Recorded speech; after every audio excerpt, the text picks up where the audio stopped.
জুমার দিনের প্রথম সুন্নত হচ্ছে জুমার দিনের ফজরের নামাজটা জামাতে পড়া। জুমার নামাজের প্রথম সুন্নত হচ্ছে ফজরের নামাজটা কি পড়া? জামাতে। আফদালুস সালাওয়াত ইনদাল্লাহি সালাতুল ফজরি ফি ইয়াউমিল জুমআতি ফি জামাআহ। বিশ্বনবী বললেন জুমার নামাজের 15টা সুন্নত মুখস্থ রাখতে হবে। 1 নাম্বার সুন্নত ফজরের সালাত জামাতে পড়তে হবে। 2 নাম্বার সুন্নাহ হচ্ছে আসওয়াক, মিসওয়াক করা। মাথরাতুন লিল ফাম মারদাতুন লিররাব, মিসওয়াক করলে দাঁত পরিষ্কার থাকে, আল্লাহ খুশি হয়ে যায়। 3 নাম্বার হচ্ছে দুহুন, তেল মালিশ করবেন। বিশ্বনবী জাইতুনের তেল চুলে আর গায়ে দিতেন। বিশ্বনবী বলতেন ওয়াদাহিনু ফাইন্না ফিত তাদহিনে বারাকাত, তেল খাও, তেল দাও, তেল মালিশ করো, তেলের ভেতরে আল্লাহ বরকত ঢুকাইয়া দিছে। 4 নম্বরে আত্তিব, জুমার দিনে সুগন্ধি লাগিয়ে যাওয়া সুন্নাত। লাগাবেন? লাগাতে রাজি আছেন? বিরাতু আইনি ফিস সালাহ, নামাজের মধ্যে যখন আমি দাঁড়িয়ে যাই আমার চক্ষুটারে ঠান্ডা করে দেয় কে?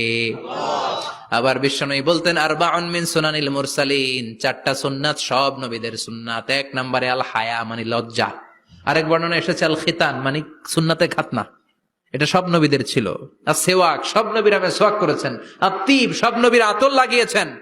আর নিকাহ, সব নবীরা বিয়েও করেছেন। চিল্লায় পড়েন আল্লাহু আকবার। লিবাস আহসানা সিয়াব, সুন্দর জামা পড়া। নট নেসেসারি যে নতুন জামা হতে হবে, পুরাতন জামাও ধুয়ে আয়রন করে পড়লে একটা সৌন্দর্য আছে না নাই? এরপরে ইকসারুস সালাহ আলান নবী, বিশ্বনবীর উপর বেশি বেশি দুরূদ পড়া।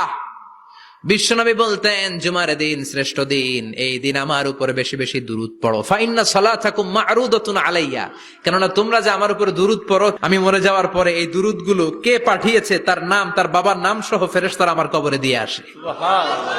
এরপরে বিশ্বনবী বলতেন জুমার দিনে সূরাতুল কাহাফ পড়বা। কাহাফ পড়া সুন্নাহ। সূরাতুল কাহাফ পড়তে রাজি আছেন? রাজি আছেন তো? 18 নম্বর সূরা, কোরআনের একেবারে মাঝখানের সূরা। এরপর আত-তাবকির ইলাল মসজিদ, মসজিদে আগে আগে যাওয়া সুন্নত। আগে যিনি যাবে উনি কি পাবে? তারপরে গরু, তারপরে বকরি, তারপরে মুরগি, মুরগির পরে ডিম না আন্ডা? আন্ডা। আল মাশিউ আলাল ইকদাম, বিশ্বনবী বললেন হেঁটে হেঁটে জুমার নামাজে যাওয়া সুন্নাহ। রিকশা, হুন্ডা, সাইকেল, সিএনজি দিয়ে গেলেও হবে, কিন্তু হেঁটে হেঁটে গেলে সওয়াব বেশি না কম? প্রতি কদমে কদমে আমলনামায় সওয়াব দিয়ে দিবে কে? এরপরে বিশ্বনবী বললেন আদামু তাখাত্তি রিকাবান নাস, মানুষের ঘাড় ডিঙ্গিয়ে সামনে না যাওয়া সুন্নাহ।